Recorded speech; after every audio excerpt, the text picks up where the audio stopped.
Yes, hello everyone. So time check, it's already 4:33 p.m. and kakarating lang din namin dito sa Kingsville Subdivision. And right now talaga magkakaroon tayo ng house tour dito mismo sa bahay ni Mentor Tanya Morales, founder ng RIA Community. And yun, nakikita nyo po siguro sa likuran ko. Yun yung bahay ni Mentor Tanya. Sobrang ganda, sobrang laki. And mamaya po itutur ko po kayo mamaya. And pakita ko rin po sa inyo yung nasa loob ng bahay ni Mentor Tanya. Kaya kita-kits mamaya, abangan nyo po yung video na to kasi talagang sobrang ganda po ng video na to.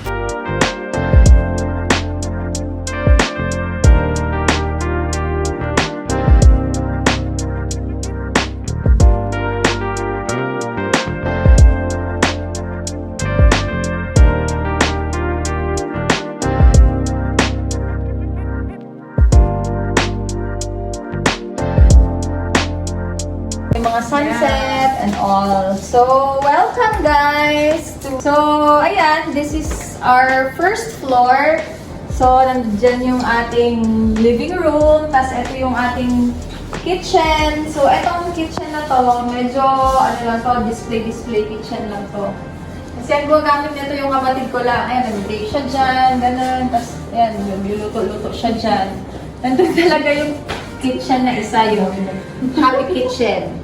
Tapos, ito yung ating dining area. Siyempre kasi tatlo lang kami, kaya ayan, 8-seater lang siya.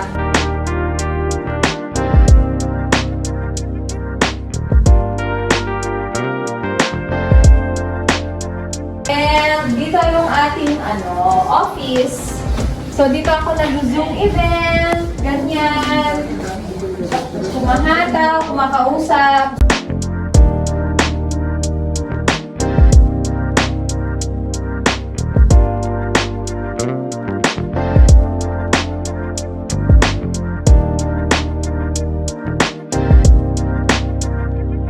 Pangarap ko talaga to, nabili ko to through Sodexo lang, yung iMac.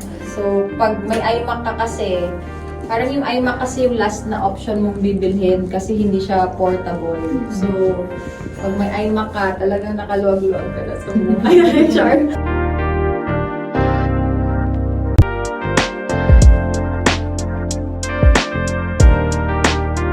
So, yung second floor, yun yung ating mga rooms. So, nandun yung room ng sister ko, ni mommy, yung guest room, saka yung room ko. Tara, let's go! Let's go up! Ito naman si Buddha. Nabili ko to sa sa Thailand. So, pina-frame ko na lang siya. So, ayan. Ito yung Buddha na makabago na, naka-no slip na. So, ito naman yung ating second floor.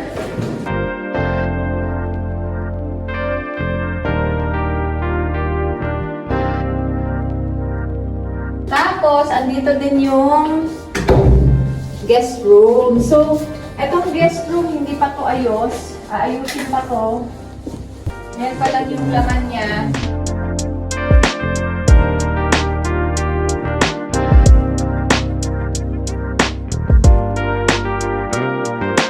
Ito naman yung master's bedroom 2. Dalawa kasi master's bedroom dito. Ito yung room ni Mommy, Chona.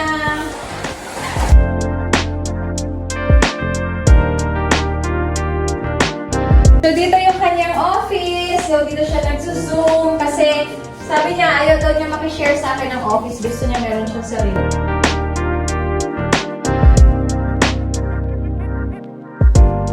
And ayan siya nung pagkadalaga niya. Dahil silipin niyo siya. Oh, diba? May iba man pala.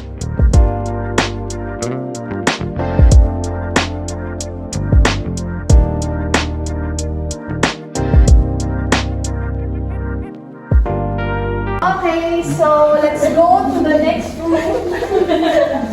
Yes. So dito, ay sarado natin agad kasi yung mga alaga ng kapatid ko,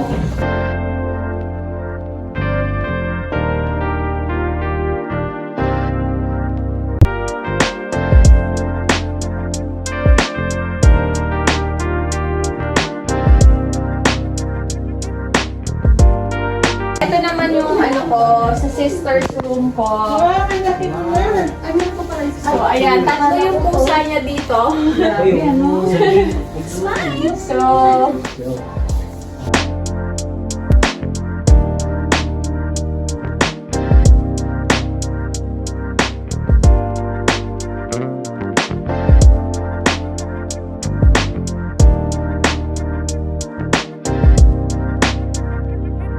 ito naman yung master's bedroom.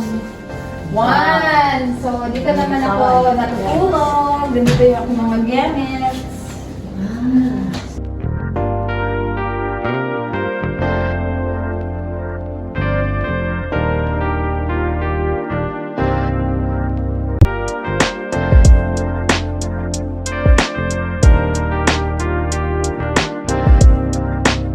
Tapos, dito yung ating walk-in closet.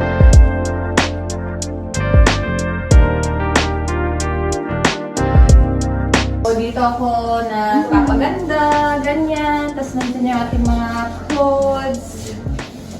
Tapos, mga ibang bags natin. Tapos, dito naman, tiguan, gano'n.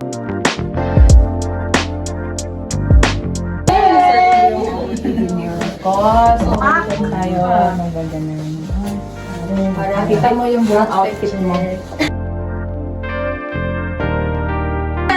Ayan na yung ating room sa mga kikay-kikay. So, mga kikay-kikay at mga kikoy. So, ayan yung ating that concludes our second floor tour. So, ngayon, aakyat tayo dun sa third floor kasi nandun talaga yung ating bonding area, nandun yung mga view, nandun yung sunset. So, yun ang, para sa akin, yun ang pinaka-highlight na place dito kasi pangmaramihan talaga siya.